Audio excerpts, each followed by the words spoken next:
Hi hello ನಮಸ್ತೆ, ನಾನು ರಾಜು. ಅಷ್ಟೇ ನೀವು ನೋಡ್ತಿದ್ದೀರಾ centre point Kannada YouTube channel.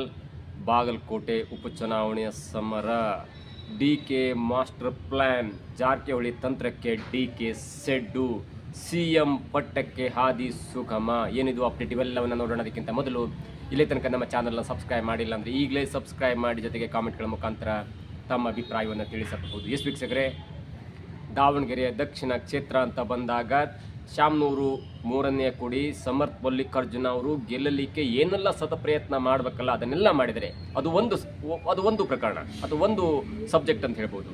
Shamanur ಕುಟುಂಬದ ಮೂರನೇ ಕುಡಿ ಗೆದ್ದರೆ ಮತ್ತು 40 ವರ್ಷ ಶಾಮನೂರು ಶಿವಶಂಕರಪ್ಪನವರ ಕುಟುಂಬ ದಾವಣಗೆರೆಯ ಕ್ಷೇತ್ರವನ್ನು ಆಳತ್ತೆ ಅನ್ನುವಂಥ ಒಂದು ಹಂಬಲದಿಂದ ಮಲ್ಲಿಕಾರ್ಜುನ ಅವರು ಮಾಡಬಾರದ ಪ್ರಯತ್ನವನ್ನು ಕೂಡ ಮಾಡಿ ಇದೀಗ ಮಗನ ಗೆಲುವಿಗೆ ಪ್ರಯತ್ನವನ್ನು ಮಾಡ್ತಾ ಇದ್ದಾರೆ. ಮತ್ತು ಅದಕ್ಕೆ ನೇರವಾಗಿ ಡಿ ಕೆ ಶಿವಕುಮಾರ್ ಅವರ ಸಹಾಯ ಹಸ್ತ, ಮಾಸ್ಟರ್ ಪ್ಲ್ಯಾನ್ ಮತ್ತು ಸಲಹೆ ಸೂಚನೆ ಎಲ್ಲವೂ ಕೂಡ ಇದೆ. ಯಾಕಂದರೆ ಸಮರ್ಥ್ ಮಲ್ಲಿಕಾರ್ಜುನ್ ಅವರು ಡಿ ಕೆ ಶಿವಕುಮಾರ್ ಅವರ ಕ್ಯಾಂಡಿಡೇಟ್.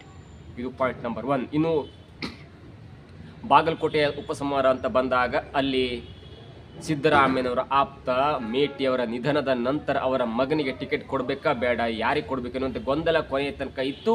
ಆದರೂ ಕೊನೆಗೆ ಸತ್ ಸಂಪ್ರದಾಯದಂತೆ ಕಾಂಗ್ರೆಸ್ ಮೇಟಿಯವರ ಮಗನಾದಂಥ ಉಮೇಶ್ ಮೇಟಿಗೆ ಟಿಕೆಟ್ ಕೊಟ್ಟು ಇದೀಗ ಜಿದ್ದಿನ ಫೈಟ್ಗೆ ಮುಂದಾಗಿದೆ. ಮತ್ತು ಒಂದು ಹಂತಕ್ಕೆ ಅದು ನೇರ ಹಣೆ ಅಂತ ಹೇಳ್ಬೋದು. ಒಂದು ಕಡೆ ಚರಂತಿಮಠ ಅವರ ಗೆಲುವಿಗಾಗಿ ಇಡೀ BJP ಟೊಂಕ ಕಟ್ಟಿ ಅಲ್ಲಿ ಪ್ರಚಾರವನ್ನು ಮಾಡ್ತಾ ಇದ್ರೆ, ಮತ್ತೊಂದು ಕಡೆ ಯತ್ನಾಳಿನುವಂಥ ಹಿಂದೂ ಹುಲಿ ಕೂಡ ತನ್ನ ಪಕ್ಷದ ಅಲ್ಲದಿದ್ದರೂ ಕೂಡ ನಾನು BJPಯಿಂದ ಉಚ್ಚಾಟನೆಯಾದರೂ ಕೂಡ ವೀರಣ್ಣ ಚರಂತಿಮಠ ಅವ್ರನ್ನ ಗೆಲ್ಲಿಸಲೇಬೇಕೆನ್ನುವಂಥ ಪಣಕ್ಕೆ ಬಂದು ನಿಂತಿದೆ ಇದೀಗ BJP ಮತ್ತು ಯತ್ನಾಳು ಅಂತ ಪಡೆ. ಇನ್ನು ಕಾಂಗ್ರೆಸ್ ಕಡೆ ಬಂದಾಗ ಡಿ ಕೆ ಶಿವಕುಮಾರ್ ಅವರಿಗೆ ಎಲ್ಲೋ ಒಂದು ಕಡೆ ಉಮೇಶ್ ಮೇಟಿ ಗೆಲ್ಲುವುದು ಬೇಡ ಅನ್ನುವಂತಿದೆ. ಅದಕ್ಕೆ ಬೇರೆಯಾದಂಥ ಲೆಕ್ಕಾಚಾರ ಇದೆ. ಹೇಳಿ ಕೇಳಿ ಉಮೇಶ್ ಮೇಟಿ ಸಿದ್ದರಾಮಯ್ಯನವರ ಕ್ಯಾಂಡಿಡೇಟ್ ಏನಾದರೂ ಉಪಚುನಾವಣೆ ಸೋತ್ರೆ ಅದು ಪರೋಕ್ಷವಾಗಿ ಡಿ ಕೆ ಶಿವಕುಮಾರ್ ಅವರಿಗೆ ಹೆಲ್ಪ್ ಆಗುತ್ತೆ. ಹೇಳಿ ಕೇಳಿ ದಾವಣಗೆರೆಯಲ್ಲಿ ಸಮರ್ಥ್ ಮಲ್ಲಿಕಾರ್ಜುನ್ ಗೆಲ್ಲುವುದು ಸ್ವತಃ ಅದು ಎಲ್ಲರೂ ಕೂಡ ಗೊತ್ತಿದೆ. ಆ ನಿಟ್ಟಿನಲ್ಲಿ ಒಂದು ಹಂತಕ್ಕೆ ಡಿ ಕೆ ಶಿವಕುಮಾರ್ ಗೆದ್ದದ್ದಾಗಿದೆ. ಇನ್ನು ಬಾಗಲಕೋಟೆ ಅಂತ ಬಂದಾಗ ಒಂದು ವೇಳೆ ಅಲ್ಲಿ ಉಮೇಶ್ ಮೇಟಿ ಗೆದ್ದರೆ ಸಮಬಲ ಆಗುತ್ತೆ.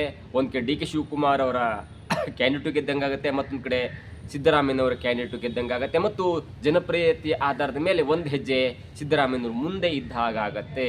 ಒಂದು ವೇಳೆ ಸಿದ್ದರಾಮಯ್ಯನವರ ಕ್ಯಾಂಡಿಡೇಟ್ ಆಗಿರುವಂಥ ಕುರುಬ ಮುಖಂಡರಾಗಿರುವಂಥ ಉಮೇಶ್ ಮೇಟಿಯವರು ಸೋತ್ರೆ ಅಥವಾ BJP ಗೆದ್ದರೆ ಅದು ನೇರವಾಗಿ ಡಿ ಕೆ ಶಿವಕುಮಾರ್ ಅವರ ಈ CM ಪಟ್ಟದ ಹಾದಿಗೆ ಒಂದು ಒಳ್ಳೆಯ ಮುನ್ನುಡಿ ಬರೆದಂಗಾಗತ್ತೆ. ಒಂದು ಲೆಕ್ಕಾಚಾರ. ಇನ್ನು ಎರಡನೇ ಲೆಕ್ಕಾಚಾರವಾಗಿ ಒಂದು ವೇಳೆ ಸಿದ್ದರಾಮಯ್ಯನವರ ಕ್ಯಾಂಡಿಡೇಟ್ ಆಗಿರುವಂಥ ಉಮೇಶ್ ಮೇಟಿ ಗೆದ್ದರೆ ಉಮೇಶ್ ಮೇಟಿಯ ಗೆಲುವಿಗೆ ನೇರವಾಗಿ ಕಾರಣಕರ್ತರಾದಂಥವರು ಅಂದರೆ ಅದು ಜಾರಕಿಹೊಳಿ ಎನ್ನುವಂಥ ಪಟ್ಟ ಬರುತ್ತೆ. ಮತ್ತು ಡಿ ಕೆ ಶಿವಕುಮಾರ್ ಅವರಿಗೆ ಮತ್ತೊಬ್ಬ ನಾಯಕ ಹುಟ್ಟುಕೊಂಡಂಗಾಗತ್ತೆ.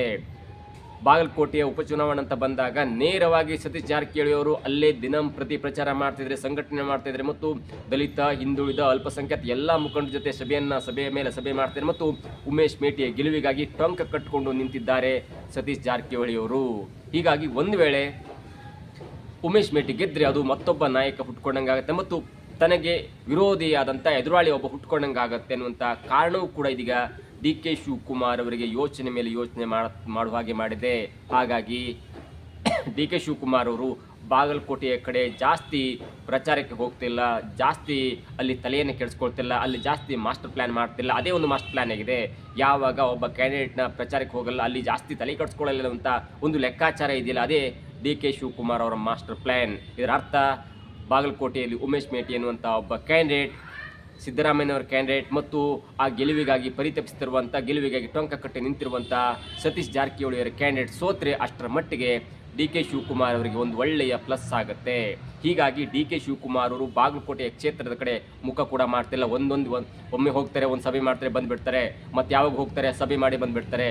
ಆದರೆ ಇದೀಗ ಬೆಂಗಳೂರು ಪೋಸ್ಟ್ ಎನ್ನುವಂಥ ಒಬ್ಬ ಇಂಗ್ಲೀಷ್ ಪತ್ರಿಕೆ, ವೆಬ್ ಪತ್ರಿಕೆ ಇದೀಗ ಆ ವಿಷಯವಾಗಿ ಒಂದು ಬ್ಲಾಸ್ಟನ್ನು ಮಾಡಿದೆ. ಅದೇನೆಂದರೆ ಡಿ ಕೆ ಶಿವಕುಮಾರ್ ಅವರಿಗೆ ಬಾಗಲಕೋಟೆಯ ಅಭ್ಯರ್ಥಿ ಗೆಲ್ಲುವಂಥ ಹುಮ್ಮಸ್ಸಿಲ್ಲ ಅಥವಾ ಗೆಲುವಿನ ಮುನ್ಸೂಚನೆ ಸಿಗ್ತಿಲ್ಲ. ಅವರು ನೇರವಾಗಿ ಚರಂತಿಮಠ ಅವರು ಗೆಲ್ಲುವಂಥ ಚಾನ್ಸಸ್ ಇದೆ. ಹೀಗಾಗಿ ಡಿ ಕೆ ಶಿವಕುಮಾರ್ ಅವರು ಬಾಗಲಕೋಟೆಯ ಕಡೆ ಮುಖ ಮಾಡ್ತಿಲ್ಲ. ಅದಕ್ಕೆ ಎರಡು ಕಾರಣ. ಒಂದು, ಅವರು ಸಿದ್ದರಾಮಯ್ಯನವರು ಕ್ಯಾಂಡಿಡೇಟ್ ಆಗಿರ್ತಾರೆ. ಮತ್ತೊಂದು, ಅಲ್ಲಿ ಉಮೇಶ್ ಮೇಟಿ ಗೆಲುವಿಗಾಗಿ ಸತೀಶ್ ಜಾರಕಿಹೊಳಿ ಅವರು ಪ್ರಯತ್ನವನ್ನು ಮಾಡ್ತಿದ್ರೆ. ಒಂದು ವೇಳೆ ಉಮೇಶ್ ಮೇಟಿ ಗೆದ್ರೆ ಅದು ನೇರವಾಗಿ ಸತೀಶ್ ಜಾರಕಿಹೊಳಿ ಅವರಿಗೆ ಅದು ಕ್ರೆಡಿಟ್ ಸಲ್ಲತ್ತೆ. ಆ ಮುಖಾಂತರ ನನಗೆ ಮತ್ತೊಬ್ಬ ಪ್ರತಿಪಕ್ಷ ಅಥವಾ ಎದುರಾಳಿ ಹುಟ್ಕೊಂಡಂಗೆ ಆಗುತ್ತೆ ಅನ್ನುವಂಥ ಲೆಕ್ಕಾಚಾರದಿಂದ ಡಿ ಕೆ ಶಿವಕುಮಾರ್ ಅವರು ಬಾಗಲಕೋಟೆಯ ಕಡೆ ಜಾಸ್ತಿ ತಲೆ ಕೆಡಿಸ್ಕೊಳ್ತಿಲ್ಲ ಮತ್ತು ಗೆಲುವಿಗೆ ಬೇಕಾದಂಥ ಒಂದು ರೂಪುರೇಷೆಯನ್ನು ರೂಪಿಸ್ತಾ ಇರುವಂಥ ಮಾತು ಕೇಳಿ ಬರ್ತಾ ಇದೆ. ಜೊತೆಗೆ ಬೆಂಗಳೂರು ಪೋಸ್ಟ್ ವರದಿಯ ಪ್ರಕಾರ ಬೆಂಗಳೂರು ಪೋಸ್ಟ್ ಕೂಡ ಡಿ ಕೆ ಶಿವಕುಮಾರ್ ಆಪ್ತರನ್ನು ಸಂಪರ್ಕ ಮಾಡಿದಾಗ ಅಥವಾ ಗೃಹ ಸಚಿವಾಲಯ ಅಥವಾ ಈ ಪೊಲಿಟಿಕಲ್ ಟೂರ್ ಪ್ಲ್ಯಾನನ್ನು ಸಂಪರ್ಕಿಸಿದಾಗ ಇವತ್ತು ಸಂಜೆ ವೇಳೆಗೆ ಡಿ ಕೆ ಶಿವಕುಮಾರ್ ಅವರು ಬಾಗಲಕೋಟೆಗೆ ಹೋಗಿ ಮುಖ ತೋರಿಸಿ ಬರಬಹುದು ಎನ್ನುವಂಥ ಒಂದು ಸೂಚನೆ ಸಿಕ್ಕಿದೆ ಎನ್ನುವಂಥ ವಿಷಯವನ್ನು ಇದೀಗ ಬೆಂಗಳೂರು ಪೋಸ್ಟ್ ಪತ್ರಿಕೆ ಸ್ಫೋಟವಾದಂಥ ವಿಷಯವನ್ನು ಹೇಳಿದೆ. ಈಗಾಗಲೇ ಅವರು ಕೇರಳದ ಅನೇಕ ಕಡೆ ಪ್ರಚಾರದಲ್ಲಿದ್ದಾರೆ ಎನ್ನುವಂಥ ಒಂದು ಲೆಕ್ಕಾಚಾರ, ಒಂದು ತೇಪೆ ಹಚ್ಚುವ ಕಾರ್ಯ ಇರ್ಬೋದೇ ಹೊರತು ಬಾಗಲಕೋಟೆಯ ಕಡೆಗೆ ಮುಖ ಮಾಡುವಂಥ ಎಲ್ಲ ಸಾಧ್ಯತೆ ಇಲ್ಲ. ಆದರೂ ಕೂಡ ಇವತ್ತು ಮುಖ ತೋರಿಸಿ ಬರ್ತಾರೆ ಎನ್ನುವಂಥ ಒಂದು ಲೆಕ್ಕಾಚಾರ ಇದೀಗ ಬೆಂಗಳೂರು ಪೋಸ್ಟ್ ವರದಿ ಮಾಡಿದೆ. ಇದರ ಒಟ್ಟಾರೆ ಸಾರಾಂಶ ಅಂದರೆ ದಾವಣಗೆರೆ ದಕ್ಷಿಣ ಕ್ಷೇತ್ರದಲ್ಲಿ ತನ್ನ ಕ್ಯಾಂಡಿಡೇಟ್ ಅಂತ ಸಮರ್ಥ ಮಲ್ಲಿಕಾರ್ಜುನ್ ಗೆಲ್ಲಬೇಕು ಮತ್ತು ಅದಕ್ಕೆ ಬೇಕಾದಂಥ ವ್ಯವಸ್ಥೆಯನ್ನು ಮಾಡಿದಾಗಿದೆ. ಬಾಗಲಕೋಟೆಯಲ್ಲಿ ಉಮೇಶ್ ಮೇಟಿ ಸೋಲ್ಬೇಕು. ಆ ಮುಖಾಂತರ ಒಂದೇ ಕಲ್ಲಿಗೆ ಎರಡು ಹಕ್ಕಿ ಹೊಡೆದಂಗೆ ಆಗುತ್ತೆ. ಒಂದು, ಸಿದ್ದರಾಮಯ್ಯನವರ ವರ್ಚಸ್ಸು ಕಡಿಮೆ ಮಾಡ್ದಂಗೆ ಆಗುತ್ತೆ.